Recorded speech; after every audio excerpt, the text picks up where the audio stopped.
Assalamualaikum warahmatullahi wabarakatuh. Apa kabar sahabatku?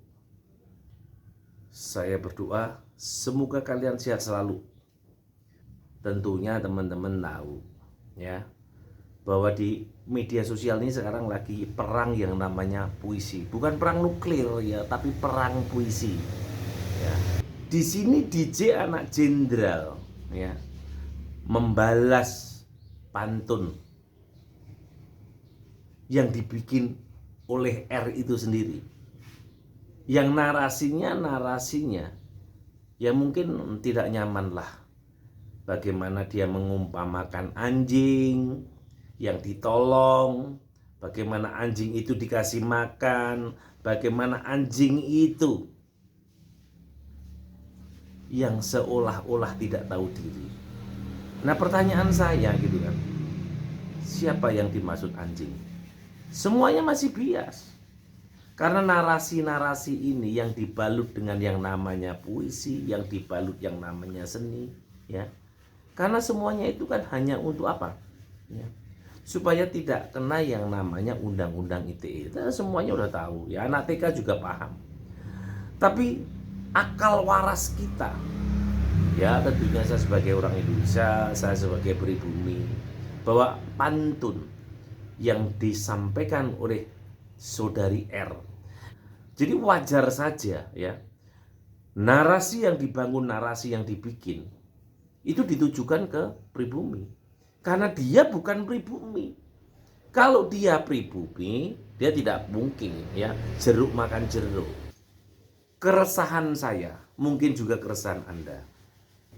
Ketidaknyamanan saya, juga ketidaknyamanan Anda semua.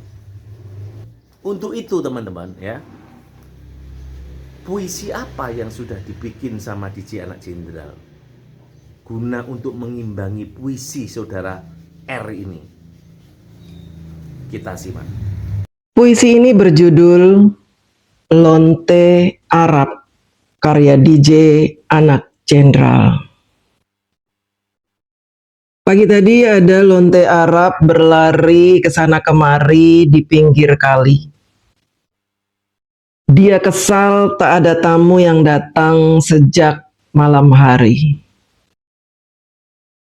Kudengarkan suara ringkikannya. Kulihat liurnya menetes di setiap gumam mulutnya. Kata-kata busuk tercium menyengat mengganggu pikiranku. Dia terus meracau menghina ciptaan Tuhan. Menuduh seseorang yang bahkan tidak pernah menyakiti dia sekalipun. Lonte Arab ini bukan sembarang lonte. Dia melontekan mulutnya. Dia melontekan narasinya. Dia juga melontekan asumsinya untuk merangsang pikiran semua orang. Agar dagangan najisnya laris manis. Agar dagangan najisnya laris manis. Tubuhnya dibalut gamis. Rambutnya ditutupi kain pemanis. Tapi itu semua memperlihatkan isi hatinya yang bau amis. Busuk. Wahai lonte Arab, jangan kau sebar narasimu yang busuk. Melonte sajalah ke negeri asalmu. Puaskanlah sesamamu di negerimu itu. Jangan kau ganggu Indonesia dengan ocehan-ocehan busukmu itu. Ini Indonesia. Kami Jokowi.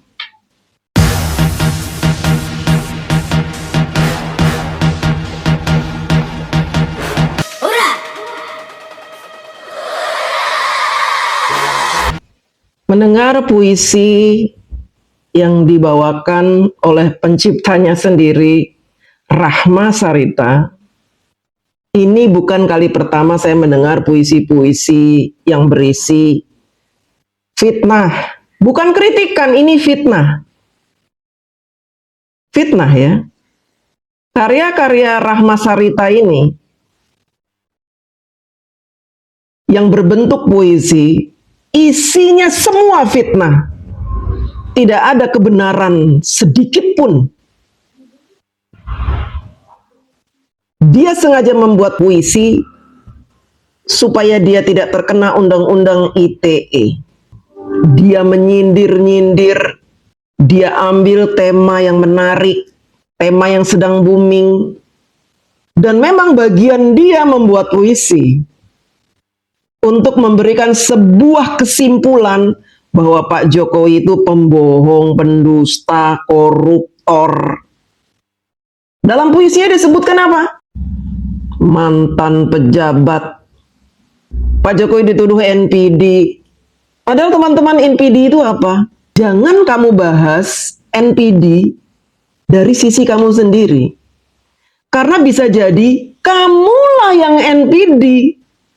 Jadi sering orang menuduh orang lain ini NPD, menuduh orang lain ini pembohong, menuduh orang lain ini koruptor, padahal dirinya sendiri yang NPD, yang pembohong dan koruptor. Saya rasa si Rahma Sarita ini punya gangguan jiwa karena masalah rumah tangganya. Sehingga untuk melampiaskan kemarahannya, dia mencaci maki Pak Jokowi lewat puisi-puisinya. Kalau ditanya, emang puisi kamu itu ditujukan kepada Pak Jokowi? Pasti dia nggak ngaku. Loh, saya kan bisa siapa saja.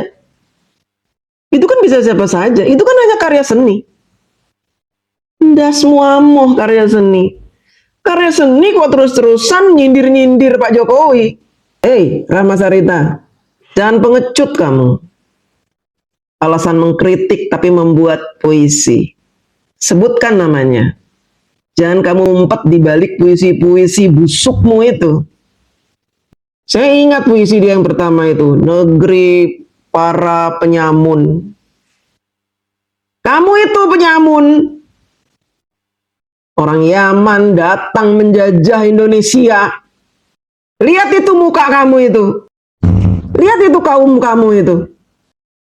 Mencuri nasab, membohongi rakyat, membohongi umat, minta dihormati supaya dagangannya laris, jualan liur, jualan yang bau amis, menggunakan kalimat tauhid. Puisi kamu ini puisi orang stres, memfitnah tapi di depannya mengucapkan bismillah. Saya tidak pernah menanggapi ocehan orang seperti ini. Tapi karena saya melihat ini orang semakin lama semakin kurang ajar, ya, hingga saya agak keras kali ini. Dulu saya itu dipersekusi pendukung kaum kamu itu, yang ditipu oleh kaum kamu itu, pencuri nasab, ngaku-ngaku keturunan Rasulullah, pendusta kamu itu, mau menjajah negeri kami dengan wajah cantik dan tampan kalian itu, dengan hidung mancung kalian membohongi kami umat Islam. Gak usah ikut campur urusan politik. Kalau kamu sendiri gak jelas warga negaraannya, kamu orang Indonesia, kamu cinta NKRI. Banyak teman-teman saya yang meminta saya mengupas tuntas tentang orang-orang Yaman ini. Tapi saya bilang saya belum ada waktu untuk mengupas itu. Saya pikir nanti sajalah.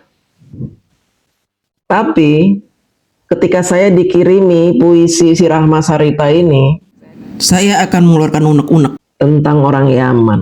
di negeri tercinta ini. Saya sebagai warga negara Indonesia yang mencintai negeri ini, saya tidak mau rakyat Indonesia terus-menerus dikotori pikirannya oleh kebohongan-kebohongan gerombolan Yaman ini. Mereka ini ingin menguasai pikiran rakyat Indonesia dengan narasi-narasinya. Pertama-tama, mereka menjajah pikiran umat Islam di Indonesia dengan kebohongan demi kebohongan. Mereka menjual ayat, menjual hadis, menjual kuburan, menjual ludah.